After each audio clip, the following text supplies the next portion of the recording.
এবার বিধায়ক বায়রন বিশ্বাসকে এসআইআর এর শুনানির নোটিশ। সাগরদিঘির বিধায়ক বায়রন বিশ্বাসকে নোটিশ কমিশনে। গতকাল বিধায়কের হাতে নোটিশ তুলে দেন বিএলও। 24শে জানুয়ারি শামশেরগঞ্জ বিডিও অফিসে তাকে হাজির হতে নির্দেশ দেওয়া হয়েছে। আর নোটিশ পেয়ে একেবারে ক্ষোভ উগরে দিয়েছেন বিধায়ক বায়রন বিশ্বাস। তিনি বলছেন, আমি জনপ্রতিনিধি, আমার সমস্ত নথি প্রশাসনের কাছে রয়েছে, তারপরেও কেন নোটিশ? প্রশ্ন তুলেছেন সাগরদিঘির বিধায়ক।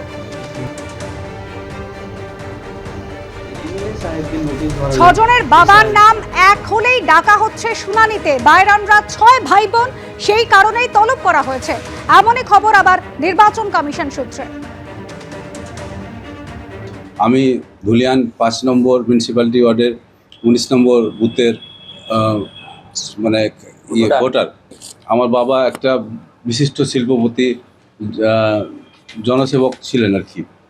তো তা থাকা সত্ত্বেও আমাদের একটা বিশাল পরিচিতি পুরো পশ্চিমবাংলায়।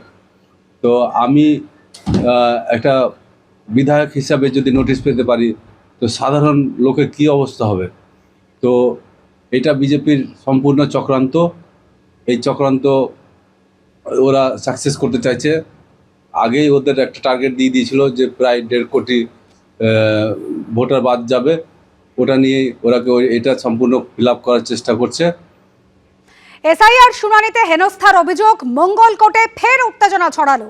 টায়ার জ্বালিয়ে অবরোধ করে বিক্ষোভ দেখান স্থানীয় বাসিন্দারা। ছবি দেখেছে আপনাদের সামনে। বিজেপির দালালি গণেশ কুমারের কথা মানছে না, মানবে না, মানুষের প্রতিবাদ চলছে, চলবে। আরে নির্বাচন কমিশন তোমার গদি ছেড়ে বিজেপির ঝান্ডা ধরো, বন্দে মাতরম। আরে এসআইআরের বিরুদ্ধে এত ভণ্ডামি চলছে কেন? বিজেপি তুমি জবাব দাও। প্রধানমন্ত্রী সিঙ্গুরে পদার্পণ করার তার আগে উন্নয়নের বার্তা দিলেন প্রধানমন্ত্রী নরেন্দ্র মোদী। কেন্দ্রীয় সরকার পশ্চিমবঙ্গের উন্নয়ন যাত্রাকে গতিশীল করতে প্রতিশ্রুতিবদ্ধ। আজ সিঙ্গুরে গুরুত্বপূর্ণ উন্নয়নমূলক কাজের উদ্বোধন করা হবে। সিঙ্গুর থেকে অনেক প্রকল্পের ভিত্তিপ্রস্তর স্থাপন করা হবে। বলাগড়ে অভ্যন্তরীণ জলপথ পরিবহন টার্মিনালের ভিত্তিপ্রস্তর স্থাপন হতে চলেছে। রোড ওভারব্রিজ সহ বর্ধিত পোর্ট গেট সিস্টেমের ভিত্তিপ্রস্তর স্থাপন করা হবে। জয়রামবাটি এবং ময়নাপুরের মধ্যে নতুন রেল লাইনের উদ্বোধন হবে। অমৃত ভারত ট্রেন সহ বিভিন্ন ট্রেনের যাত্রার সূচনা হবে। সিঙ্গুরে আসার আগে এমনই পোস্ট করেছেন প্রধানমন্ত্রী নরেন্দ্র মোদী। গতকাল মালদায় সভা করেছেন। মালদার মাটিতে দাঁড়িয়ে একেবারে পরিবর্তনের বার্তা দিয়েছেন প্রধানমন্ত্রী। আজ তার সিঙ্গুরে যাওয়ার কথা, তার আগে উন্নয়নের বার্তা দিলেন প্রধানমন্ত্রী তার নিজের পোস্ট থেকে।